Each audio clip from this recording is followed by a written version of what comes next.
My service branch was the Army Air Corps. Wars I served was World War II. My highest rank was Staff Sergeant. The interviewers are Scotty Springston, Don Byers, Kerry Wren, camera and sound, Barbara Dorr, and Marlene Waters. That's great. Thank you, George. We appreciate your coming here doing this. This is a real honor for Scotty and myself. First, I'd like to get a little bit of background about where you came from. What was your life like, where you grew up? Well, I grew up on a farm outside of Murfreesboro, North Carolina. And I graduated, of course, from Conway High School in North Carolina in 1942. And I was farming with my dad. And I remember on a hot summer day, we were hoeing cotton. And we got down to the end of the row, and it was hot.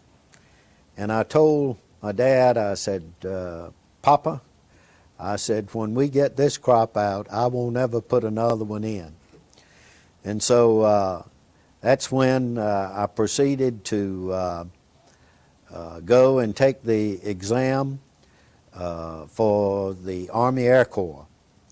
And I passed the exam, and so I was inducted actually on November the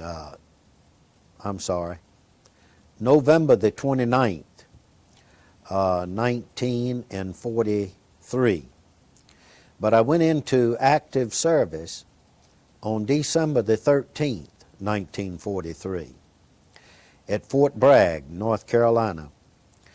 And from there, after a physical exam, I was sent to Miami Beach, Florida, to take other exams for different areas of service in the Army Air Corps. And so when we arrived, we went through the proper exams, and I had passed the exam for navigator. And then Christmas came along, and I got a telegram that my sister had been killed on the Nottoway River Bridge on Christmas Day.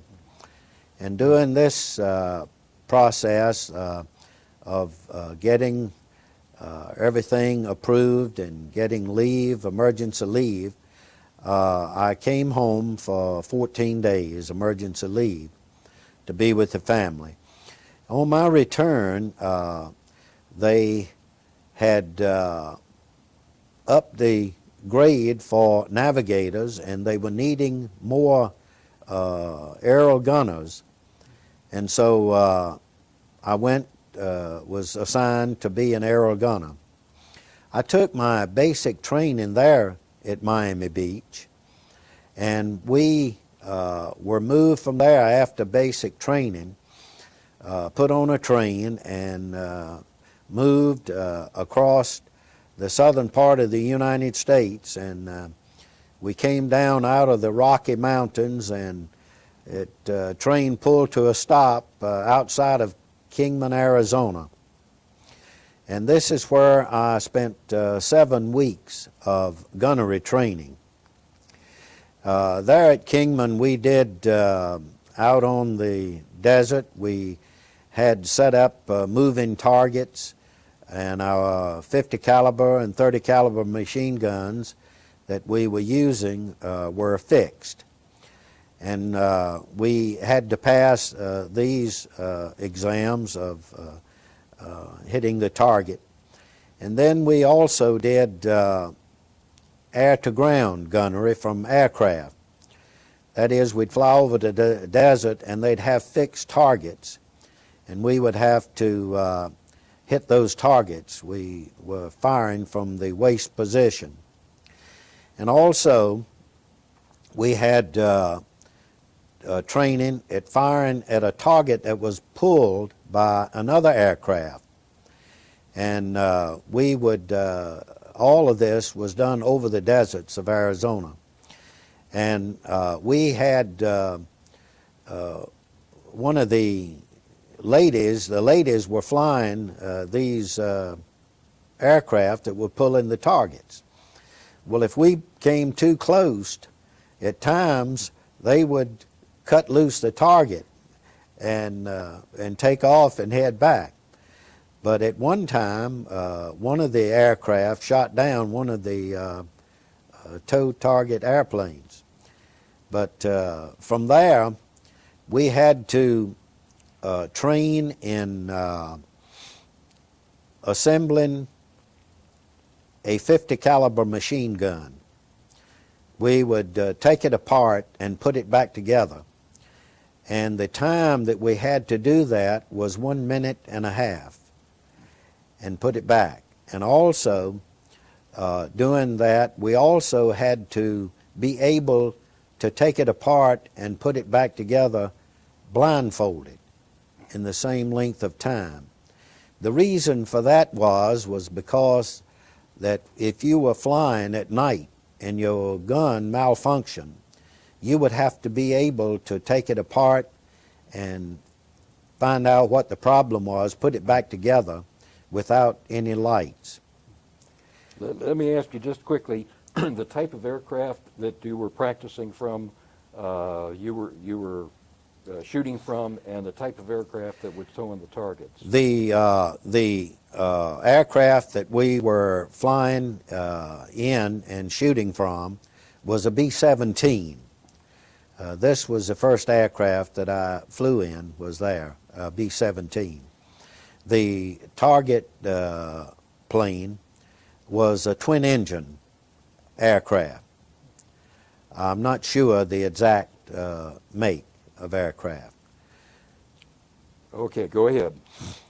But from after we did our gunnery training and we passed all of our training there at Kingman, Arizona, we were transferred to Pueblo, Colorado Air Base. And there is where our crew was formed. Our pilot, co-pilot, navigator, bombardier, and the other members of the crew, gunnery crew, were assembled there. And at Kingman, at Pueblo, we began our flying together as a crew. And we would fly on long-distance hops across the country.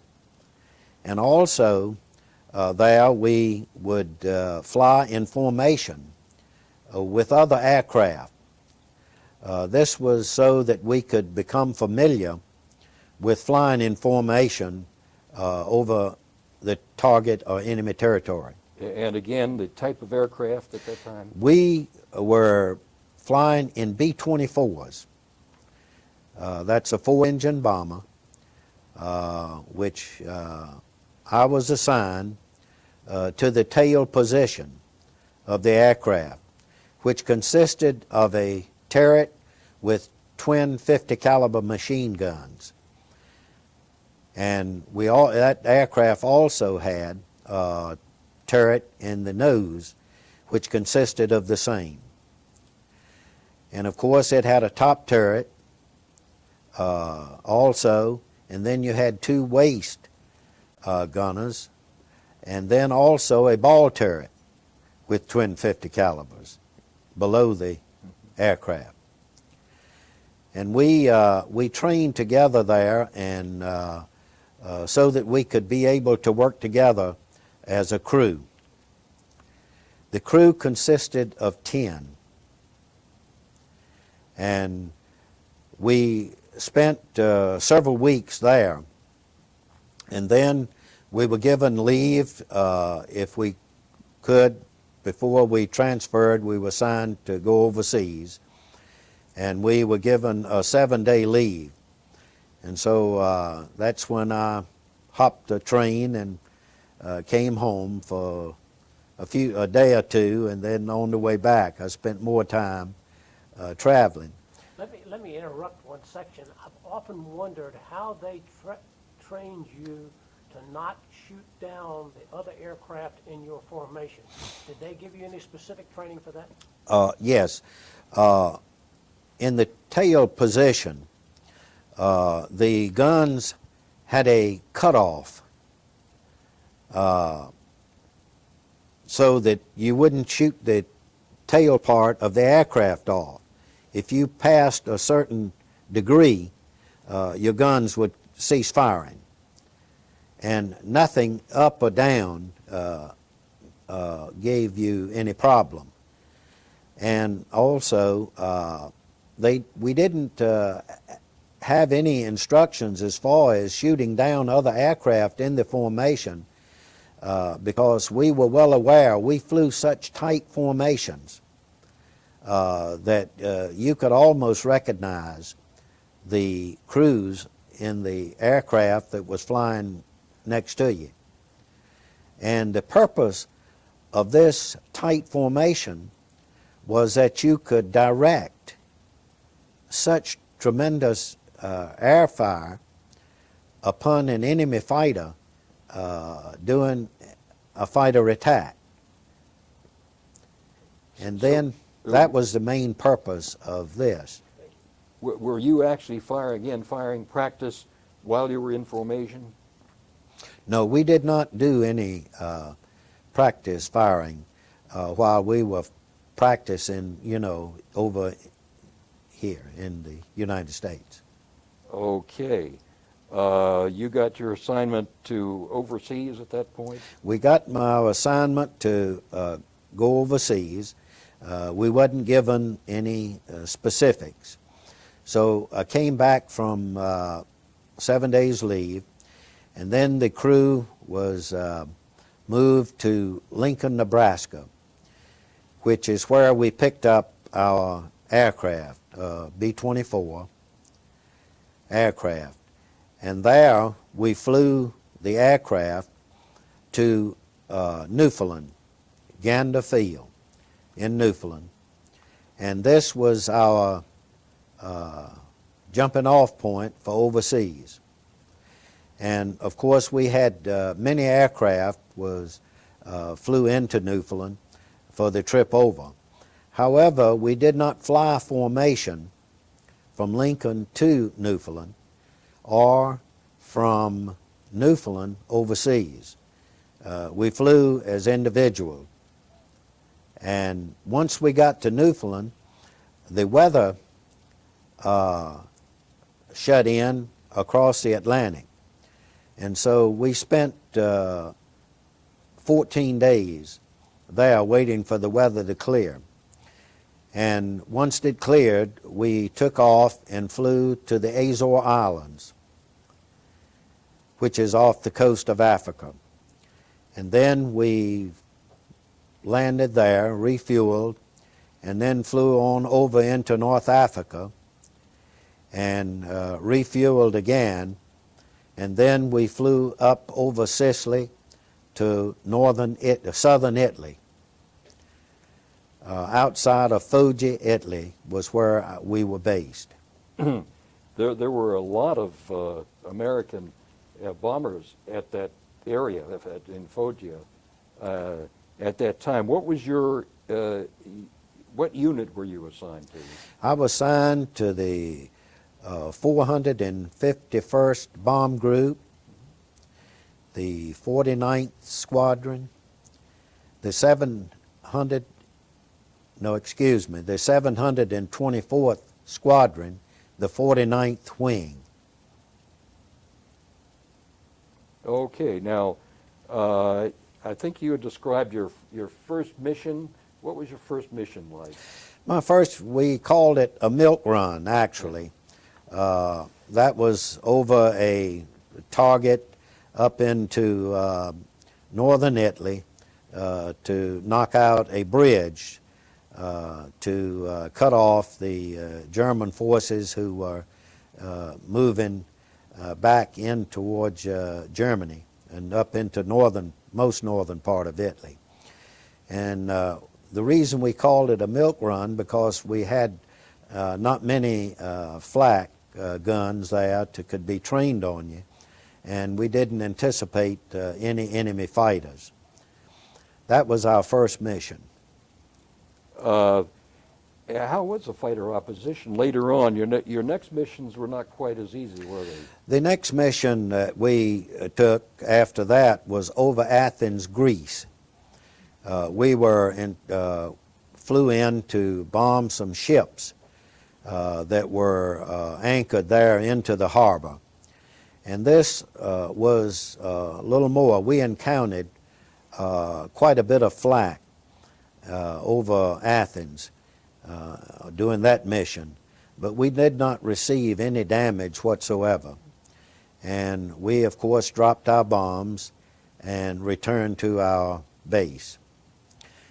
And then the next mission was not an easy mission. We woke up, were awakened about 3 o'clock. We had to get out and get ready for mission. So we went down and picked up our flight gear, parachutes and harness and flight clothing, heated suits. And we, of course, before that, we had gone to breakfast. And then we went down to the briefing room. We all came together, and that's where we got briefed on the target of the day and what we were expected to encounter. And we would go in, and he'd pull down the map that day, and it was Vienna, Austria. He told us that there were only 600 flak guns in that area, but only 300 could shoot at you at any one time. And he said they had approximately 100 fighters, but they probably had only gasoline enough to get 50 in the air. And of course, that did a number on your nerves. So from there, we went, you know where we went straight to? The latrine. And of course from there then we went out before daylight to our aircraft, and then we did a pre-flight on our aircraft to make sure that everything was ready to go. And then we checked our ammunition to see that we had the proper ammo for our guns. And then we were ready to take off. And what was the date of this mission? This mission was, I believe this was the 7th of October, 1944. Okay, go ahead. And on this mission, we took off, and we would circle and wait for our other aircraft that we would be flying in the formation with to join us. And then when all of the different squadrons and everything got into the air, we headed for our target. And we flew over Hungary, over into Vienna, Austria. And on the bomb run, we would bypass the target before we dropped our bombs, and then we made our turn and come back over the target area. That was so that when we unloaded our bombs, we would be headed back towards our home base. On this mission, over the target, I could see the flak, and it was just like a dark cloud over the target for the burst of the anti-aircraft shells. And when we got approached and started over the target, we began to receive anti-aircraft fire. Of course, we could not alter our height or course in any way because we were flying tight formation and there were other groups that were in the vicinity. And so we dropped our bombs, and actually the anti-aircraft fire was so heavy that it would sound like that you were in a barrel and you had people outside throwing handfuls of rocks against the barrel. And this was shrapnel cutting through the aircraft. When we arrived back to our base on this mission, we had 120 holes in the aircraft. The main stabilizer above my head in the tail section was cut by shrapnel. And once we got back to the base, we were called in for a debriefing. And our job and my job as a tail gunner was, in case we lost any aircraft, that I take notice and try to count the number of parachutes that I would see from the fallen aircraft. And of course we would give them all of this information. On that mission we were not attacked by any fighters whatsoever. It was all anti-aircraft fire. But we lost several aircraft during that mission. And of course we would give all of this information to those who would do the debriefing. So how many aircraft were involved in that mission, and how many did you actually see that were going down? There were hundreds of aircraft because they came from bases all over southern Italy. And there were just hundreds of aircraft on that mission. And I saw 4 or 5 aircraft were on fire, and some parts of the wing was broken off and going down into a spin. So we lost several aircraft during that time. And also on that mission, there was a crew that just had cameras. They did not have guns. This was a camera crew. And they took a tremendous beating on that mission. And they lost one of the cameramen were killed, and also several others were wounded on that aircraft.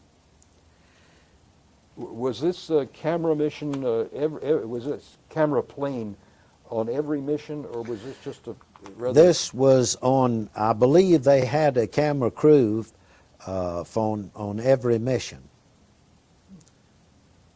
to photograph and take pictures of the target area. Okay, but they got pretty well beat up. They got pretty well beat up.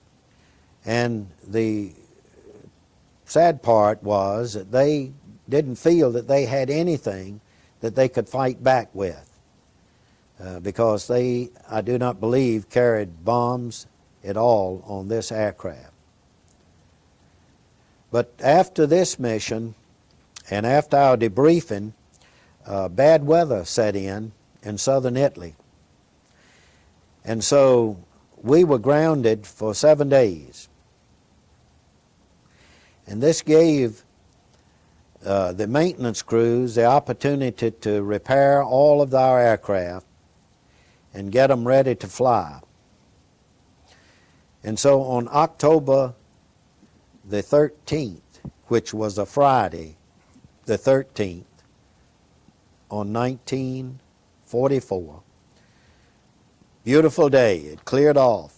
All of Europe, I think, was a beautiful day. And so we were told that we'd be on a mission. And we went back for our briefing through the same procedure, found out our target again was Vienna, Austria. And we were to bomb the ball bearing works factories there in Vienna, Austria. All of our missions were carried out to bomb the factories that were manufacturing war machines to support the German army.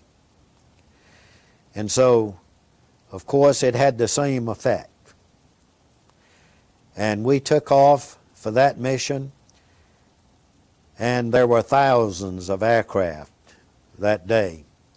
Of course, they were not all going to the same target, but they were going to targets at Budapest, Hungary, also other countries in that part of the world. Now we, on that mission, the first part was about the same as the mission about the week before. But when we got over the target area, the anti-aircraft fire seemed to be even heavier. And we took a couple of hits. Number 2 engine and number 3 engine were hit, and they caught fire, and of course they were able to distinguish the fire in the engines.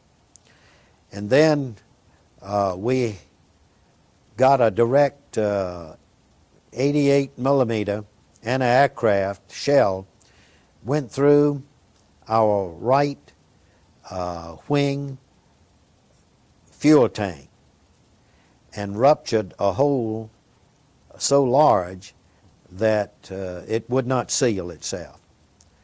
But just thank God it did not explode there. But we began to lose fuel. And so, and with only 2 engines, we began to drop back from the formation. And so we struggled along. Of course, the formation moved on out without us. But we continued to throw out all of the weight that we could in the aircraft. Of course, we had dropped the bombs over the target, but one 500-pound bomb was lodged in the bomb bay, and so we kicked it out after we found it and over the countryside. And then we lost the formation, and of course I asked the pilot, I could not wear my parachute in my turret because of the controls that I had. And so I asked the pilot for permission to leave the turret, and he said no. He said because we may be attacked by enemy fighters. I said okay. But we were losing fuel. I told him, I said, if we fire a gun, the fuel was coming back past the tail section. I said, we'll catch fire and explode. But he said, stay in your position, and of course I did. But I had my parachute laying just outside to where I could reach it. And so we flew from Austria back over Hungary. And this is where we lost all of our fuel, and one of the prop governors was running away in the other engine, one of the other engines. And so we dropped down from 23,500 feet to 10,000 feet. And this is when our pilot gave the order to bail out. Well, first we had to retrieve the ball turret gunner from his position below the aircraft. We cranked it up and got him out and got ready, of course, to abandon ship. We had all of our parachutes on. But before I left the tail position, when he gave the order we would have to bail out, I said a prayer. I knew I had a mama and dad back home that were praying for me. Fine Christian mother and dad. And of course, I knew that God answers prayer. So I asked God to save us and the crew and get us back home alive. At that point, all fear left me.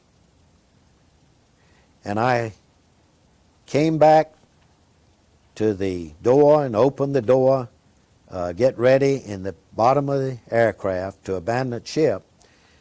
The waist gunner, Bill Mullenbrock, got ready to bail out, and he froze. Well, we had heard where people would freeze and not jump. And so he said, no, you all go ahead and bail out, and I will bail out last. Well, I knew that he would never leave the aircraft. So I stood him up and said, Bill, you got to bail out. You're going first, and I'm coming right behind you. Make sure that you pull your ripcord once you get clear of the aircraft. I said, now? He said, no. I said, no, Bill, you're going. Go.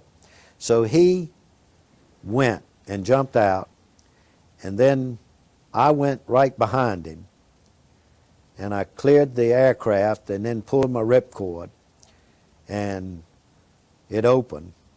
Praise the Lord. And I saw Bill's parachute also down just below me. And we landed in about 100 feet apart. That's how close we were in clearing the aircraft. Once we landed, it took us, it must have been 15 minutes, it seemed like, or 20 minutes, falling. And it's the most wonderful feeling, and I now know how people can get addicted to skydiving. Quiet. All the noise you could hear was the air going through your parachute. But when we landed, our parachute caught in a briar patch. And we were always told that we could pick our parachute up, ball it up, and go and hide it. That way they would not know the point in which you landed. So Bill and I, we couldn't get our parachute, so we could hear them coming, so we took off. And I took my wallet out, which I had my addresses and pictures of back home, and buried it into under some leaves there in the woods so that we'd have no identification of family. And we took off running. Well, we finally got away for a while, but then we approached a man plowing in a field. He was plowing, breaking land with an oxen. And so we had always been told to approach your farmers, and a lot of times they were hooked up with the underground, and they would be able to get us back to the lines and get us back. And so I went out into the field to approach the farmer who was breaking land, and he stopped and he motioned to me to get back into the woods. And so I thought to myself, I went up to him, I said, "Comrade, comrade."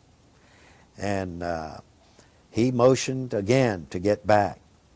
And so I thought that maybe he was telling us to go back and hide, and he'd come and get us later. Well, he kept on plowing. And so I said, "Well, told Bill, I said, we got it made. I said, I believe he'll probably wait till dark and come and get us. Well, the next time around, we missed him. And so I said, well, maybe we'd better take off. And Bill said, no, we got to trust someone.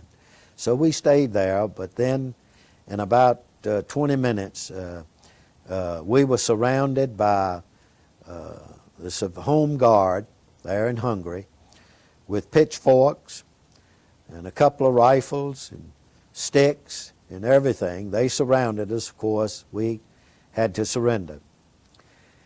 And from there, they took us down to the little village. And before they turned us over to the guy in charge of the village, the mayor, they stopped us at a house and gave us something to drink and kind of gave us some raw meat. And so it was not bad because we had begun to get a little hungry. And then they took us over and turned us over to the mayor of the village, the man with the big hat with the feather in it. And so he took us in. Well, during all of this time, we had failed to get rid of our escape kits that we had into our flight suit. And so once he searched us, he found the escape kits, which had, of course, candy bars, hacksaw blades, and other items, pills for purifying water. And so he went off, man. He, of course, we could not understand Hungarian, so it didn't bother us. But from there, he took us in. Bill and I were the only ones at that point. And he took us in, and there was a young lady there, blonde, beautiful young lady, to interrogate us. Well, before we went in, I told Bill, I said, now, Bill, you make sure that all you tell them is your name, rank, and serial number. Okay. So they took him in first. And so he came out, of course, took me in. And, of course, she wanted to know where I was from and squadron. And I told Vann, George, 3485, 4807. And she kept asking me other questions, and I'd give her the same number. And so finally, she gave up, and so I asked her, I said, you speak perfect English, even probably better than I speak it. I said, how did you learn this language? She said, well, I went to college just outside of Chicago, Illinois, in the United States. And she said, I came home and got caught here and couldn't get back when the Germans come in and took over Hungary.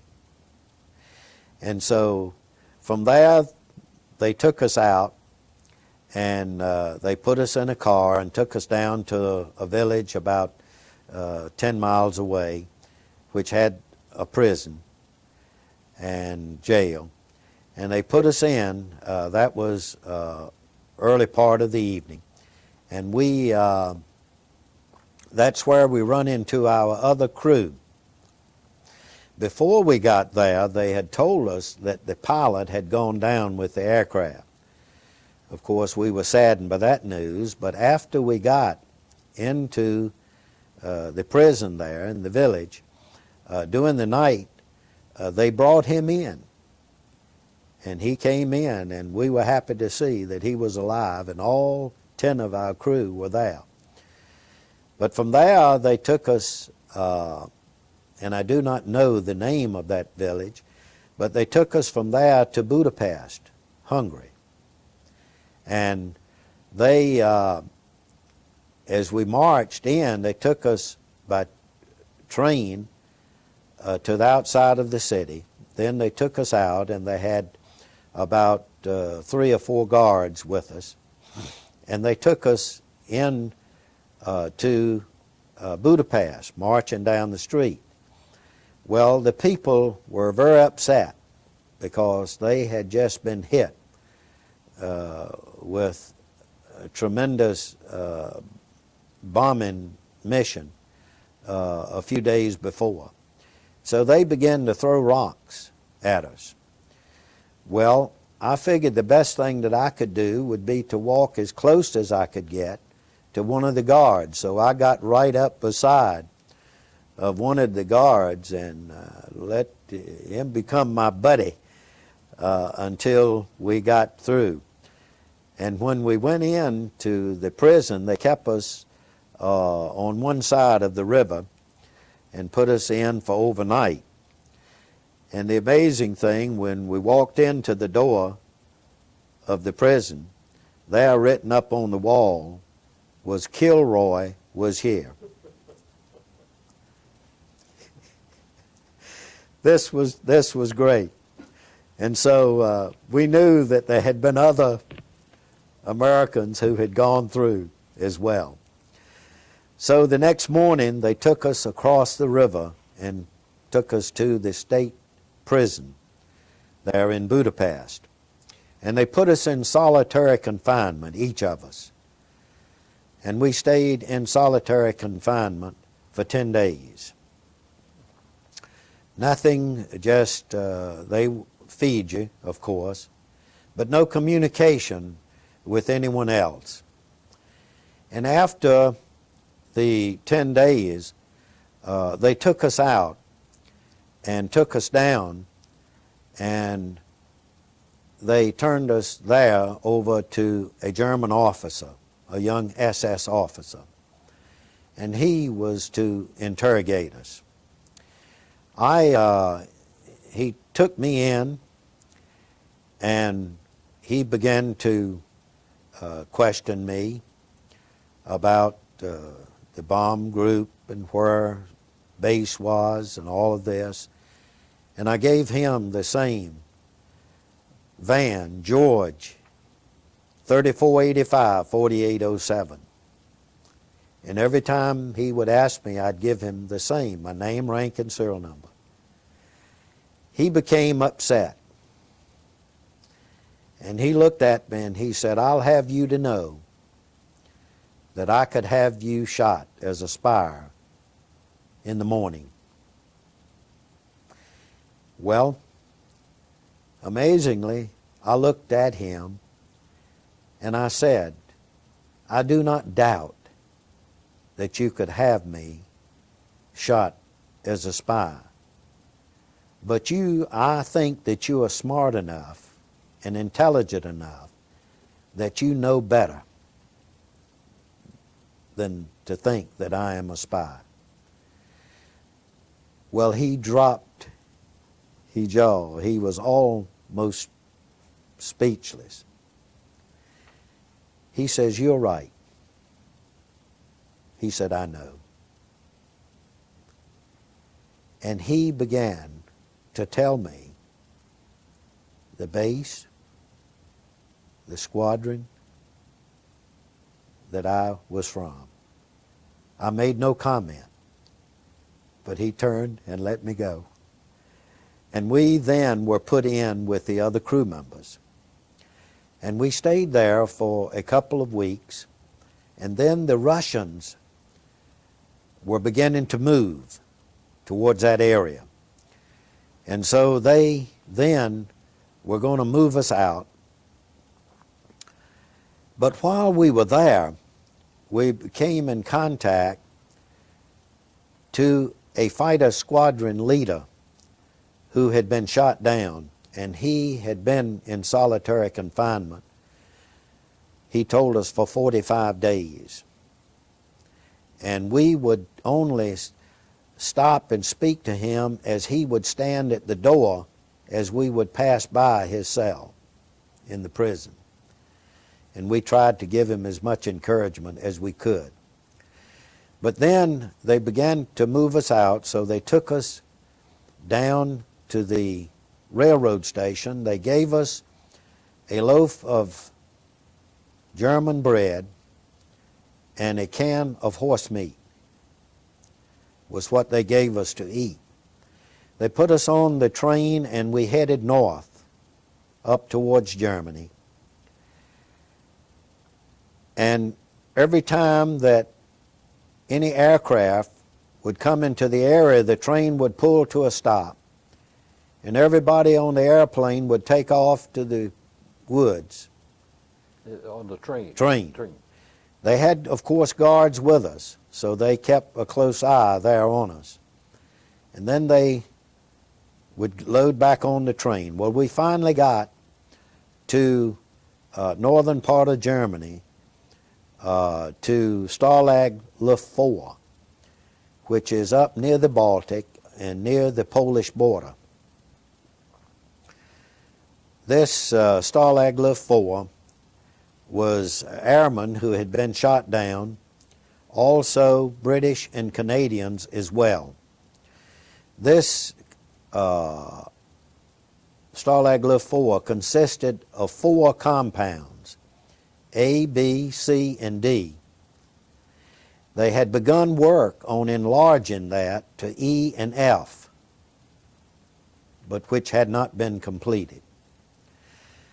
I was taken in, I was deloused, given a shower and clothing and some change shoes, and then we were assigned to different compounds.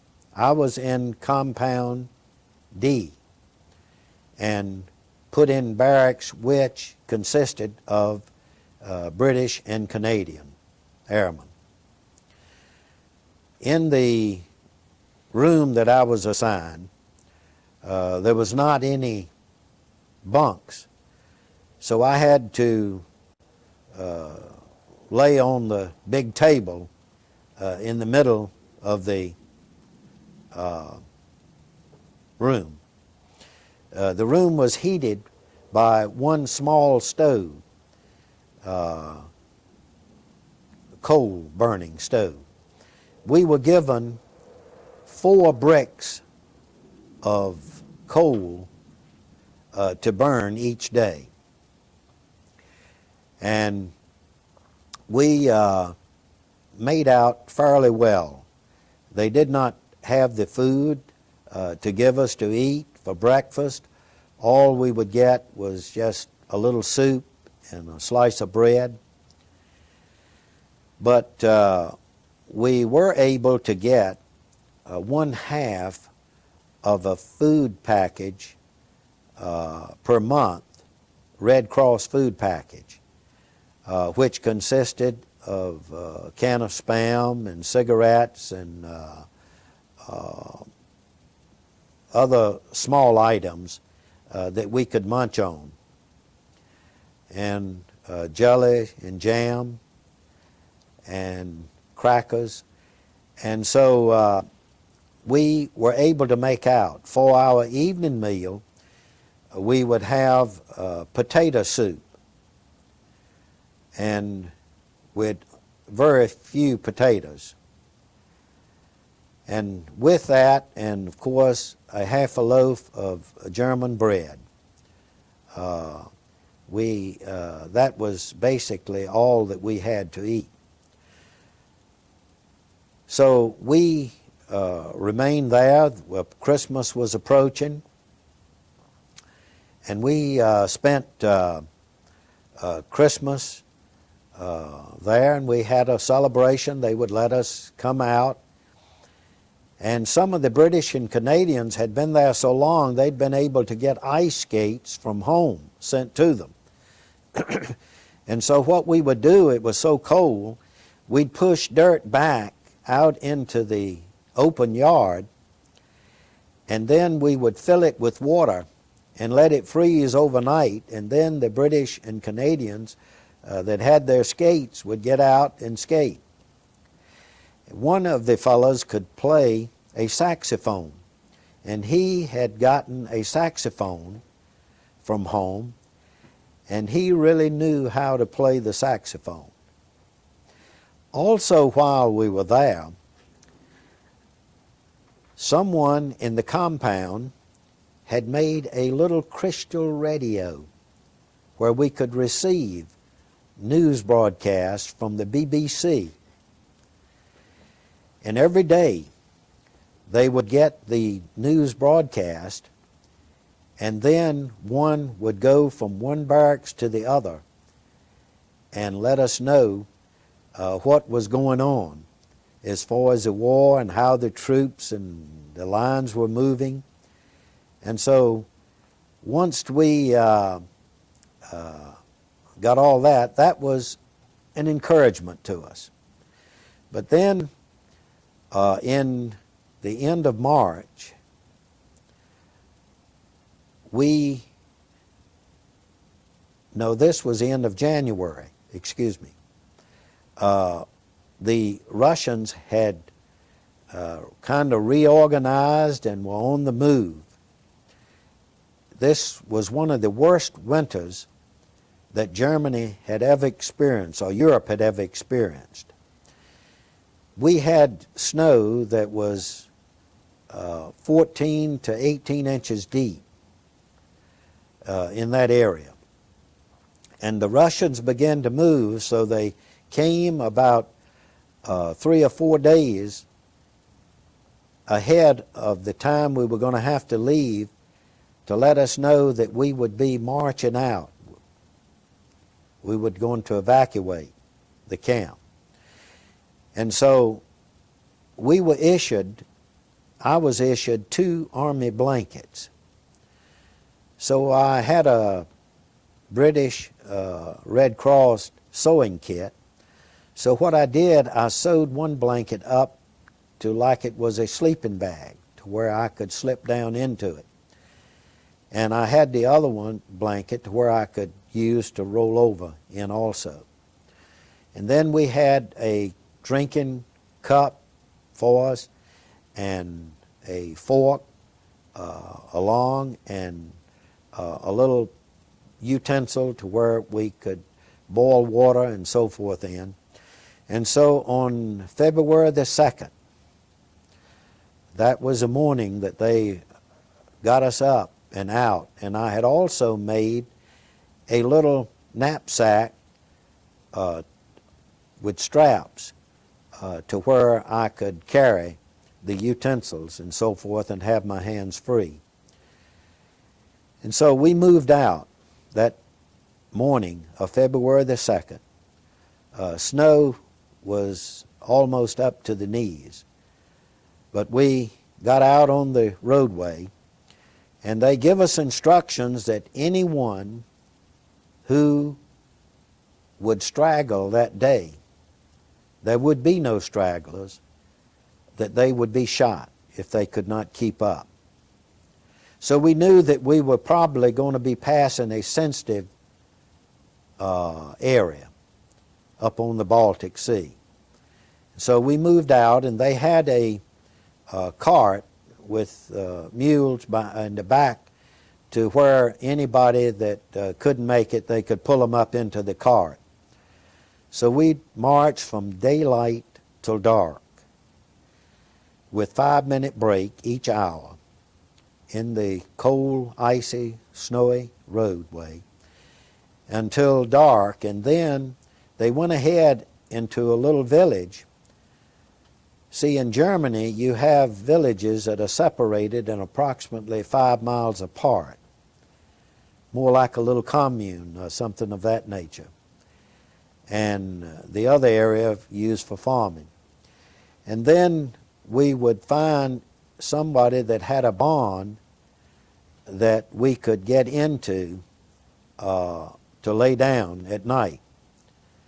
So we would have to lay down on the ground. Of course, I had a blankets that we could wrap in. And of course, before we had left, they gave us a full Red Cross food package. Normally that you wouldn't get but a half of one a month, but they gave us a whole one as we moved out. So that helped us at the beginning of the march. And so this went on from day after day. until our food became short. A lot of times we just had to sleep out on the cold, cold ground, if we could sleep. And then I came down with a case of diarrhea. And so I went for sick call, and they transferred me to a farm nearby where they had approximately 50 to 100 other guys that had the same problem. And there they fed us pure ground up charcoal. That was the only thing that they had. They didn't have any other medications. And they felt that this charcoal would absorb. And so I spent about a week and a half to 2 weeks there. During the time there, they had several other POWs had died, which we buried there on the farm. And from there, they put us on a railroad car, locked us in, and took us down to the Hamburg, Germany railroad station. And that night they took us out into the edge of the railroad yard. Amazingly, God put me into such a deep sleep. The British came over and bombed the railroad yard that night, and I have no recollection of it at all. I did not awake. They were talking about it the next morning, and so I asked them, well, what happened? And they said, I can't believe. I said, well, no. They said the railroad car vibrated on the rails from the bomb blast. And so from there they took us up into another camp in between Hamburg, Hanover, and Bremen. Okay, maybe we better take a break. Can we take a break here? Sure. And because getting close to, sorry? Switch tapes? Switch tapes, yeah. right. Yeah, we're getting real close to the end of this tape. I'm sorry. No, that's Am fine. I dragging it out? We're at Hamburg. No, that's fine. This is fascinating. Okay. So we'll stop right here, take a break.